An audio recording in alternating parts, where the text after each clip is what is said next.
Welcome to part 2, where we're going to explore if ESG is fair Or unfair. Now, in part 1 of our conversation, we took it from the perspective of a company or an organization, and really about kind of what we're hearing on the streets. Yeah, totally. Feedback that we're getting from clients. Just to sum up, came out of nowhere. ESG came out of nowhere. It's unfair. It's being shoved down our throats.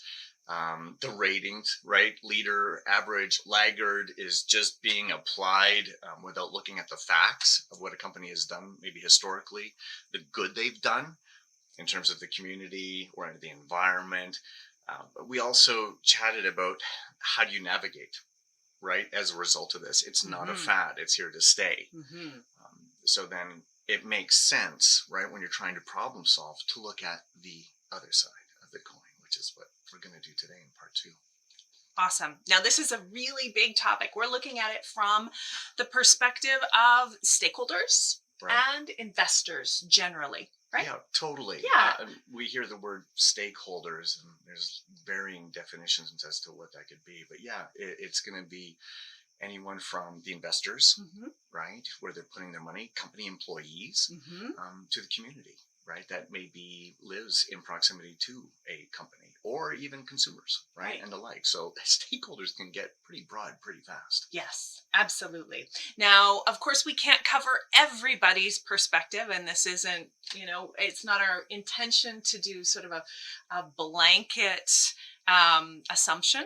Yeah. But these are some of the things that are surfacing. Right? Yeah. And there's a reason why globally here we are. How the heck did we get to this point in time of ESG being a global issue, number one, and that it's likely or potentially to be codified into law?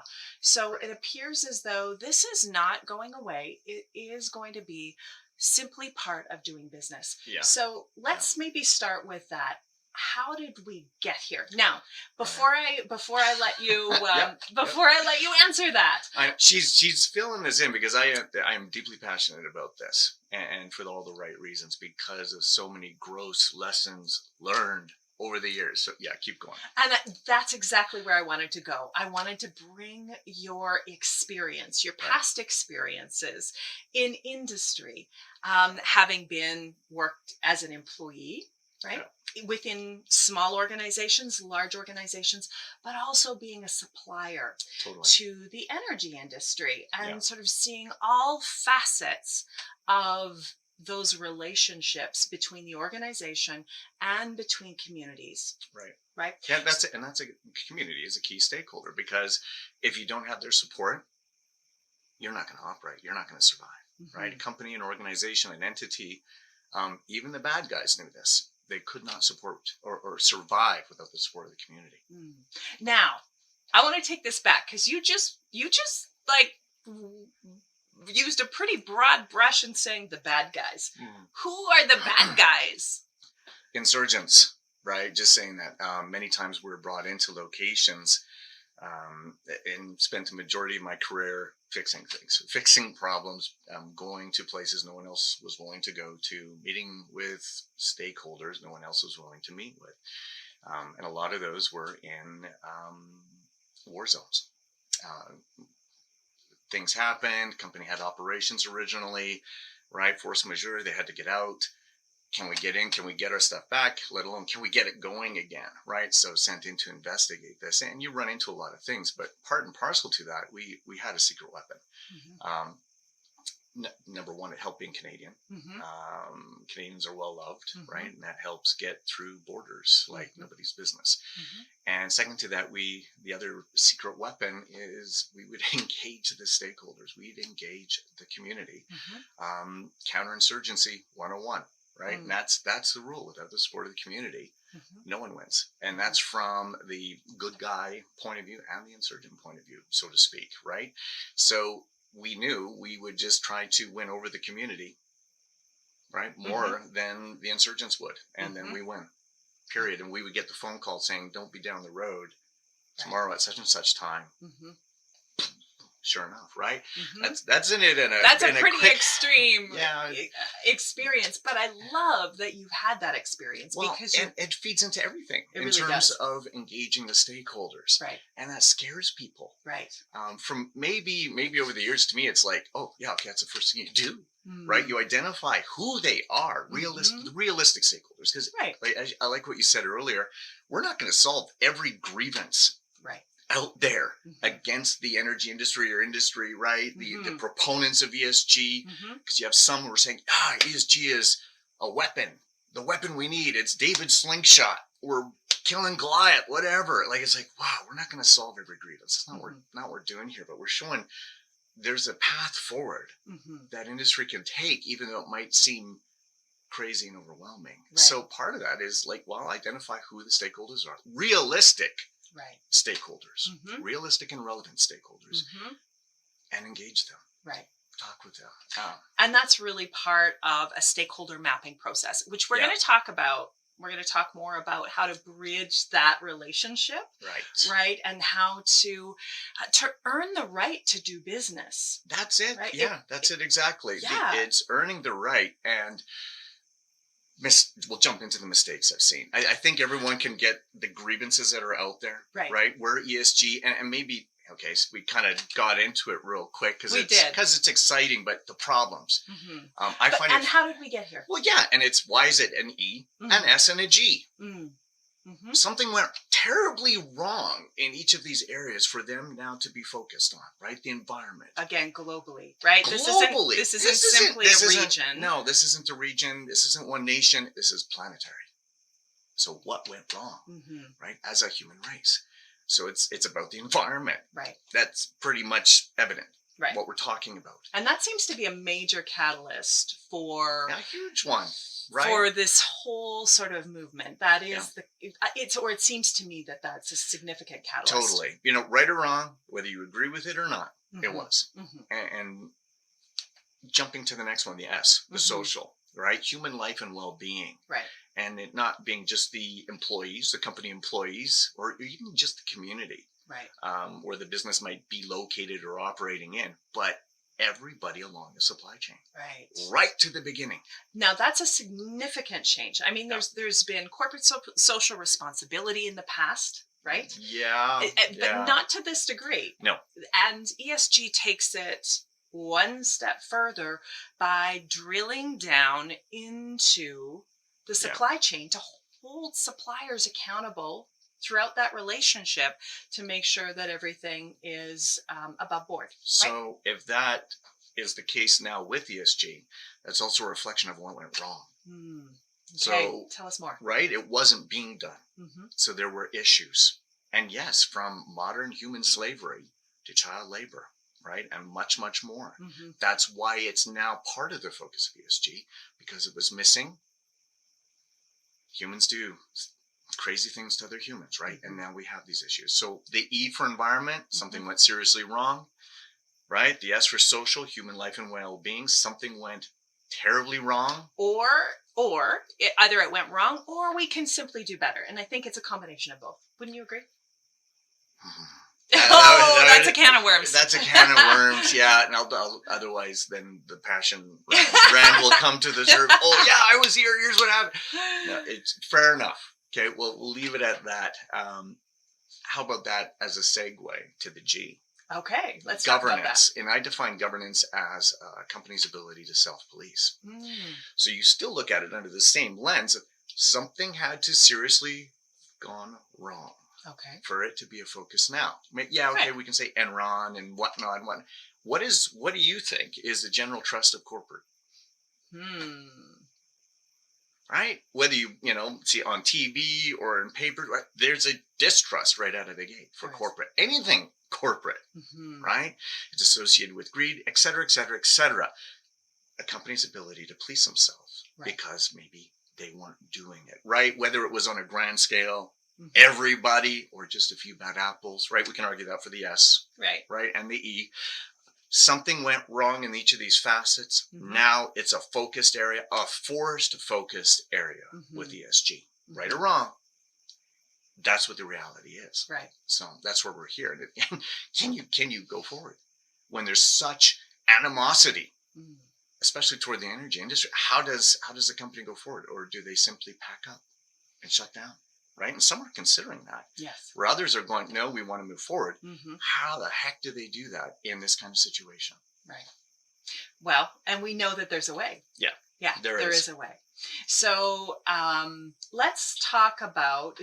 Do you want to dive into talking about more about how that distrust was created, or would you like to? Because you have some amazing stories about where you've seen organizations erode trust, misfire, right? Erode trust, or maybe make assumptions. Well, and that's a solution at the same time, almost along the same lines of the ESG, right? Mm-hmm. It's like, you shall now, because we didn't before, overall. Not pointing fingers at any individuals, but collectively. And it's the same. I got it down to me, they're the top three of what you do. After you figure out your stakeholders, right? Who's relevant and realistic. The first thing that you got to prevent doing as an organization is imposing your will on the community, imposing what you think the community needs as part of your social responsibility or your community outreach. Right. A grand mistake that's one of those things that just drove me nuts. And I saw it again and again and again.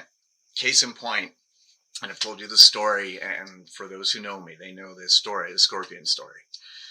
Brought in by an organization overseas, and they're like, we don't know what the heck to do. We're investing in the community. And this was an energy company, is that right? This was an energy company, yes. And a lot of smart people, right? You know, large operations, not insignificant, not a mom and pop shop, all right? A lot of people involved. They said, we knew we had to do something for the community, right? We couldn't just barrel in and give her. Okay, fair one. What is the problem? Our truck drivers are being hijacked. Their legs are being broken. They're beaten, left for dead. Our equipment's stolen. We got protest. Like, you name it, they had it. It was terrible.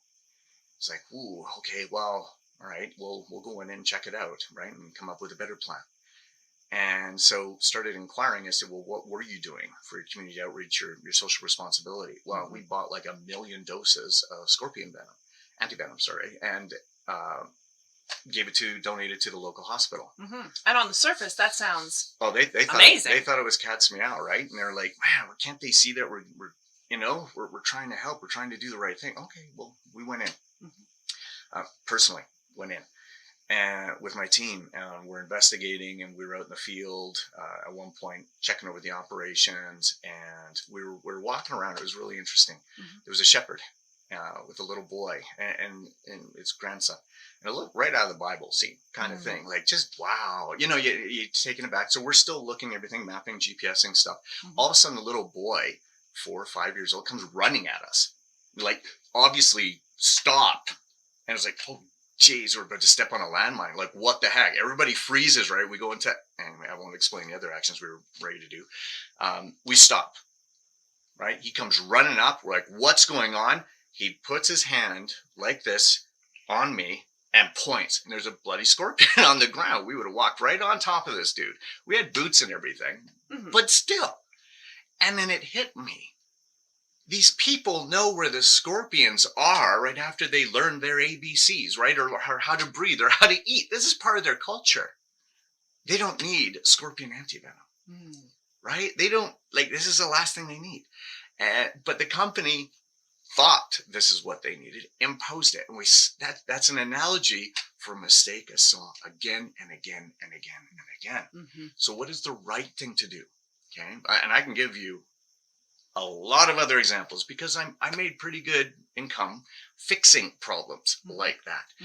Engaging the community, seeing what their needs are. Yeah, we had a talent for doing that, right? I have a background in negotiations and crisis negotiation, right? There's a way to do it, because the world over, there's something, no matter where you're at on the planet, all right, that's fundamental to all humans.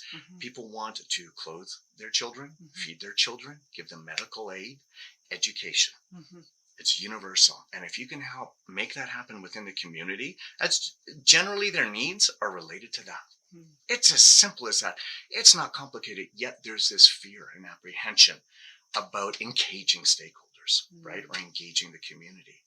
So number one, don't impose what you think the community needs, Mm-hmm. engage them, talk to them, right? Mm-hmm. And it comes down to, well, how do you do that? It's still tricky. Mm-hmm. I've been in a room, right? Someone else lined up a meeting between industry and a bunch of community leaders and members and whatnot. And it became, I think it was like 500 people. Everybody from industry was silent, and because there was a lot of yelling going on. I remember standing up, drawing a pretend target and say, okay, I'm industry, bring it here. But we were able to resolve things after that, right? It was gross at the beginning. Mm-hmm. Totally. It wasn't very fun or comfortable. Mm-hmm. But what we got done as a result of that, the willingness to engage, the willingness to listen, because some of them have had wrong done to them. And whether that company did it or not, right? It's representative of the whole. So you got to listen. Don't impose what you think they need, right? Work it out. It's like any relationship. Right, yeah. Right. Mm-hmm. And do you feel that it's ESG is a global issue because perhaps there wasn't that sort of give and take kind of relationship between organization and the communities they serve, or the communities in which they operate, or their investors, or the stakeholder realm is a pretty broad one, right? It is. That is such a tough one. It's almost as different where you have all the different communities. The different communities, you have differing businesses and differing leadership. I've had the leaders of client companies where I had to really question if I wanted to continue with them, because their attitude was, what is the minimum? What is the minimum regulation that we have to do in this situation? And it's even I could preach and beg and plead, and I did that, saying, here, your peer right there next door, here's what they did and it worked. Let's do that. Wow, what? Okay, that's great, but what's the minimum we got to do? You explain, and it's, the same lesson learned again. Crikey, if we would have done it right the first time. Right. Companies tend to not change unless there's a new regulation, right, or they have had an incident of some kind. Those are what I've seen in my career are the two implements of change.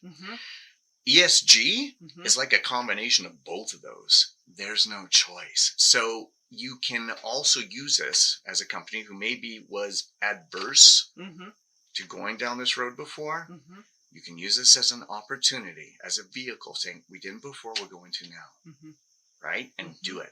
We've had other companies in past where it was amazing, right? The attitude was I'm just going to say his name, I won't say the company, Lorenzo, my favorite CEO, that was okay. Him and I were chatting one day. I was training him in his corporate C-suite, right? We were doing a tour in the field and training each of his field centers, right? And his attitude was this, because we had the discussion. He said, what's the regs, Rand, for their situation, their operations? And I explained him. He goes, Kat, and what's the requirement for what we got to do? I'd explain. He goes, no, we're not going to do that. I'm like, okay, crap, right? Here we go. He goes, I want to keep training until you're happy. Until you're confident in my people that we can respond appropriately, that our people their lives aren't going to be at risk, right? Or minimize, right? That we're not going to put them at undue risk, and we can protect the community we operate in. What? First time I ever heard that from an executive. Wanted to hug them, maybe kiss them, right? It's just, what? That's refreshing, right? Right. So companies who didn't before, you can use ESG not as an excuse, as a platform, as a vehicle for change. Right. And I want to take it back to that story of Lorenzo for just a minute, right? And ask you a question about what was that relationship with the organization then in the community that they operate, and how did their employees, who are also considered stakeholders, how did they feel about working with that organization? Oh, they loved it. The morale is one of my favorite companies. Not going to say who. Everyone's Googling Lorenzo CEO, it'll probably pop up. Sorry, sir. Hey, speaking truth, right? The people love working for him. They loved how he ran it, because that was his attitude for everything. Do the right thing, right? Whatever the regs are, who cares? If the regs are good, great. But we're going to do the right thing, right? And that's a beautiful thing, right? The morale, the esprit de corps, it was fantastic, and that trickled down into the community, right? And it was just It was a joy to work for them. It was a joy to do things for them, right? Where do you think that happens in other relationships? Okay, it spreads. It does. Okay, it spreads. It again, it goes back to like any relationship. So number one, don't impose what you think the community needs. Ask questions. Ask questions. Well, and that leads into number two, engage the community directly. It might be overwhelming. It might seem, kind of ominous and gross, and there's a lot of issues. It can be done. Extreme case, there was a documentary done in an area called Farrier. Right? And a lot of people, I remember that. I'm not going to promote the documentary, but it was a big deal. And it was about a company who wanted to do something in an area, and the community rose up kind of thing and won, right? And the company didn't get to do their operation. I was asked by a client company, I think it was like 2 weeks after that aired, to go into that exact same region, in that same area, with the same residents. The company said, we know there's no hope, but is there something we can do? Sat down, planned it out, looked at it, met with each and every one of those residents that were from that documentary, and guess what? I got it done. Now, is that because I'm cocky? Is that because I have a magic wand shoved up my you-know-what? No. I met with them, listened to them. It was that simple, and we got the job done. Excellent. Okay, and built relationships with these people. And there was a lot of upsetness, a lot. So be prepared that even though your company might be doing good things, you're still painted by the same brush as your peers, and you're going to run into that animosity and upsetness, and you got to ride it out. And the best way to do that is listen. We get a lot of practice in doing that, and that's what I'm saying. There is a way. Been there and done that, right? So that'd be number two. And number three, it's a new term that actually came from ESG as a result of ESG, and you know what that term is? I do. It's called greenwashing. Yeah. And greenwashing is all about an organization creating a false kind of impression about what they're doing to support the environment. Right. So it's smoke and mirrors. It's creating a false image. A false image, and it's been applied to ESG as a whole, right? So it went beyond the environment to social and governance, and right to the point where companies were disclosing, oh yeah, we did this and this and this. It was found out they were lying. They're being sued, brought to court. And this isn't just, there's one lawsuit on the planet. Multiple lawsuits. Well, and this is also happening with the governments are being sued as well from private interest groups. Yeah, exactly. So it's a big deal. So when I say do what you say you're going to do, right? Intuitively, it sounds, no. The cost has never been this high before, right? This is a make or break for companies because they could lose all investment and not be here within 5 years.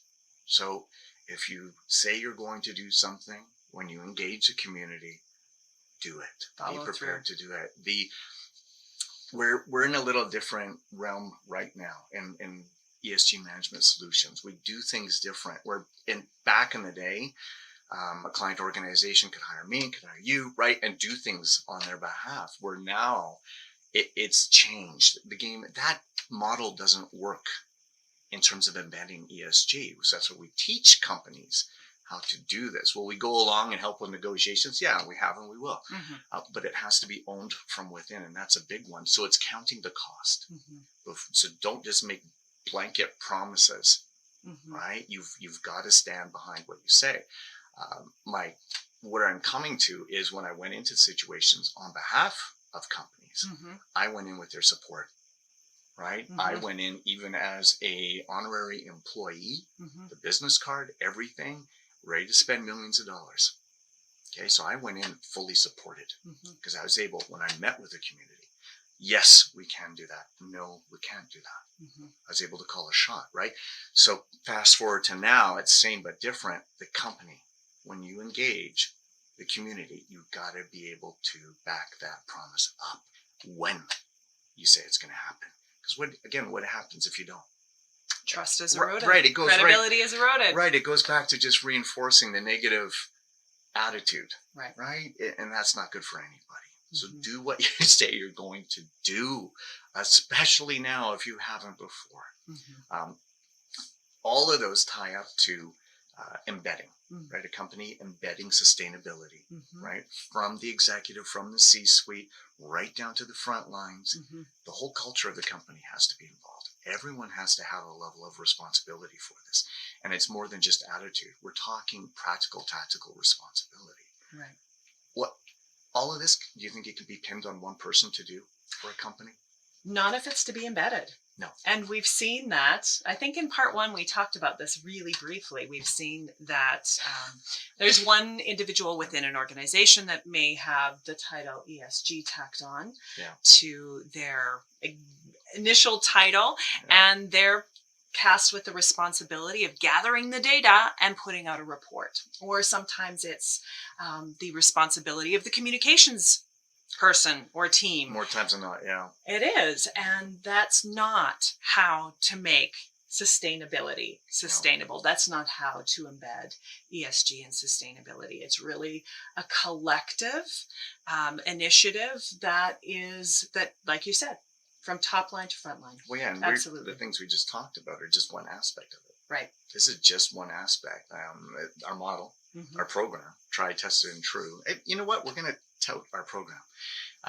25 elements through 4 phases, right? And we can pull that back to one of the toughest standards out there, our clients, right? We got them first in the world to be the first certified responsible gas producer on the planet, right? That was our company. That was ESG Management Solutions, Al McDonald, our founder.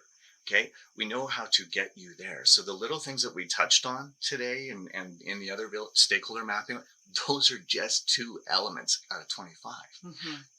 Is it realistic to pin all that on one person? They're going to be overwhelmed. It's going to be overwhelming for the company in general, right, to make this change. This is a big bite to chew, and it can seem incredibly overwhelming. I think the beautiful thing in all of this is that there is support. There are solutions.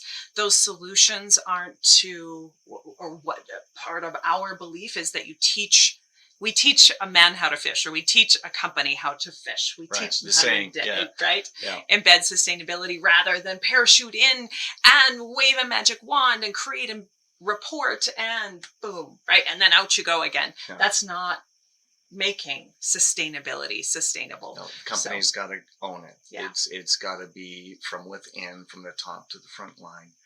That is a reality that has to be accepted as well, along with all of this, right? Along with everything else. It's a paradigm shift. It is. So learn it, understand it. This is the time to be at the acceptance stage. Not anger or anything else. Like, you got to get past that, right? If you want your company to survive. And it is the good news. It's possible. And a lot of the stories we talked about here, just a couple, but there was a lot of good that came out of those. They started like, Rand, this is an impossibility, but you're our last hope. And the outcome, right, being something no one ever thought was possible. Beautiful relationship, credibility on both sides, a working relationship that it just blow your mind, right? It is possible, okay? And we're doing it, and we're doing it now. We can do it right now, right? There's a route, there's a plan, there's a program. So let's get past the anger on the one side of ESG. Let's get past the distrust on the other side, or at least understand that's what we're up against, at least initially. There is a route, there is a plan, there's a program. And on that note, I think that's a wrap. Thank you so much for joining us today. See you next time.